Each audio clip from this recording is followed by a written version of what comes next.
சாகர் சாகர்னு ஒரு ஏதோ ஒரு புயல் வந்து சொல்லியிருக்கிறாங்க. ஆனால் அதுக்கும் ஆயத்தமாக தயாராக இருக்கணும். ஏன்னா 2015 நமக்கு மிகப்பெரிய ஒரு படிப்பினை. ஒரு வெள்ளம் அங்கே வந்த வெள்ளம் மிகப்பெரிய ஒரு படிப்பினை. ஆனால் இவங்க கற்றுக்கிட்டனாலன்னு தெரியல எனக்கு இந்த அரசாங்கம்.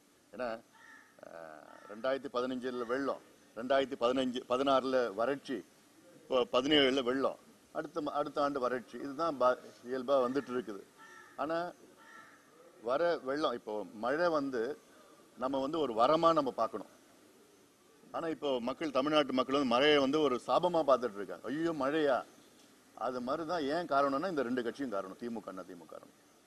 ஏன்னா இவங்க அந்த மழைக்கு வந்து அது பாதுகாக்க, சேமிக்க எந்த திட்டங்கள்லாம் கொண்டு வரல.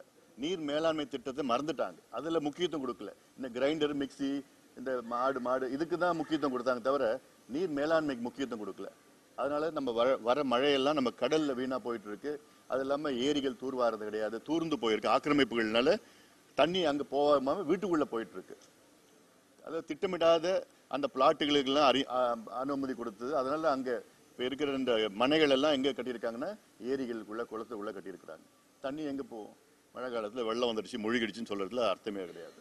அதில் இதெல்லாம் இதுக்கு ஒரு மாற்றம் வரணும். வந்தால் தான் இது நமக்கு இந்த மழை வந்து நமக்கு வரும். இப்போ முதல் முறையாக வைகை ஆற்றுல வெள்ளம் போகுது ரொம்ப நாளுக்கு, ரொம்ப வருஷத்துக்கு அப்புறம். ஆனால் அதான் போயிட்டு இருக்குது இப்போ. அதனால இது நமக்கு போறது வந்து நமக்கு இது சந்தர்ப்பத்தை பயன்படுத்திக்கணும்.